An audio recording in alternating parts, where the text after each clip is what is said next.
आजकल लगातार समाचारों में आने वाले स्त्रियों द्वारा एक हिंसक व्यवहार का जो चलन देखने में आ रहा है,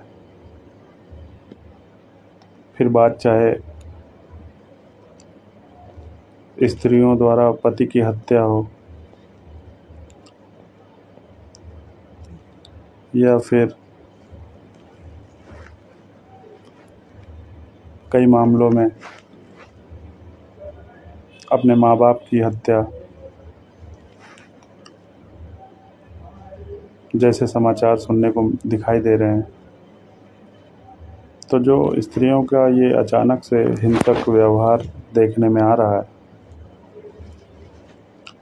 इसका क्या कारण है? इन कारणों पर आज प्रकाश डालने का प्रयास करेंगे और इस पर जो हमारा अनुसंधान है वो लगभग सटीक ही बैठता है। तो जो स्त्रियों द्वारा ऐसे हिंसक व्यवहार का जो पहला कारण है वो है कि ऐसे परिवारों में, जिन परिवारों की स्त्रियां ऐसे मामलों में लिप्त देखी जा रही हैं, उन परिवारों में जो स्त्रियों की स्थिति है वो ठीक नहीं होती। स्थिति ठीक ना होने का केवल आर्थिक कारण नहीं है, बल्कि जो परिवार में स्त्रियों का जो सम्मान होता है वो कहीं ना कहीं अपेक्षाकृत निम्न स्तर का देखा जाएगा। जहाँ भी महिला अपराधों में लिप्त होगी, वहाँ पर उन परिवारों में स्त्रियों का जो एक हैसियत होती है परिवार खानदान में, वो बेहद कम होगी। जिसका कि दूसरा कारण है कि ऐसे परिवारों में जो स्त्रियां हैं,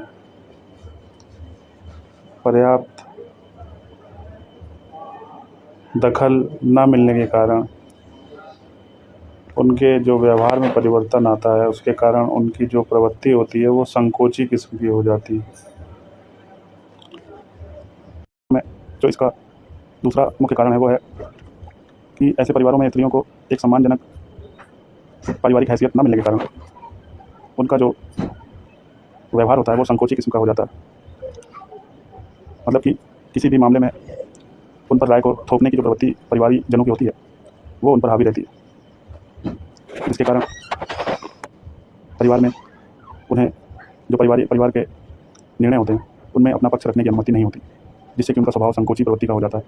यह भी एक बड़ा कारण है स्त्रियों द्वारा हिंसा में लिप्त होने का। तीसरा जो कारण है वो भी इसी से लगभग संबंधित है कि स्त्रियों को दबा कर रखने की प्रवृत्ति ऐसे परिवारों में अधिकांशतः देखी जाती है,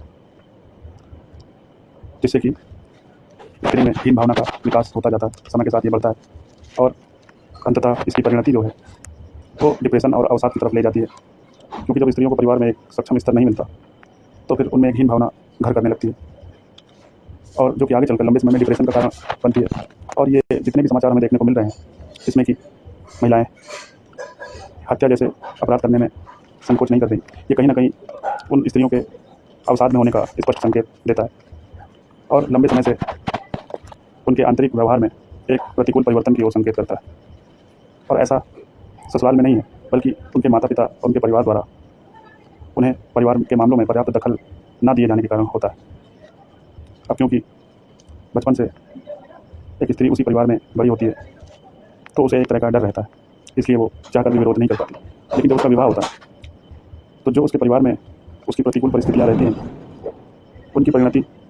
वो बिल्कुल नए वातावरण में आकर बर्दाश्त करने योग्य नहीं रहती। और कहा जाए तो गलत नहीं होगा कि ऐसी स्त्रियाँ जो कुंठित व्यवहार की स्त्रियाँ हैं भले ही इसके लिए उसके माता पिता ही ज़्यादा जिम्मेदार हों या उनका पारिवारिक वातावरण जिम्मेदार हो, इसका जो भुगतान होता है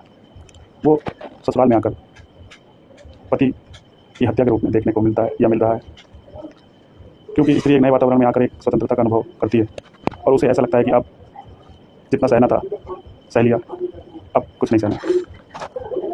और जब माता पिता अपने परिवार में ही स्त्री को पर्याप्त दखल, उसके विवाह के निर्णयों में भी उसका पर्याप्त दखल देने की अनुमति नहीं देते और लंबे समय में ऐसा होने के कारण स्त्री की जो संकोची प्रवृत्ति है, जो कि उसके अवसाद में जाने का भी कारण बन रही है, तो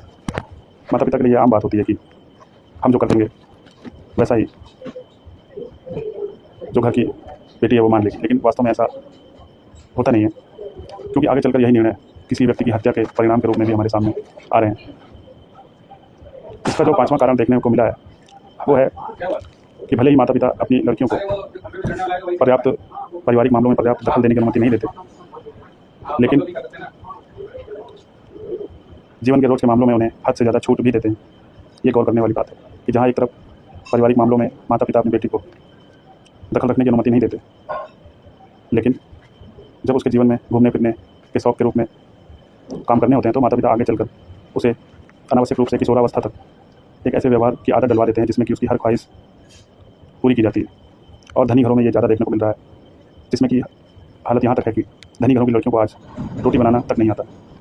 तो इससे समझा जा सकता है कि माता पिता ने अपनी बेटियों का जीवन किस प्रकार नर्क बनाने की तैयारी कर ली है,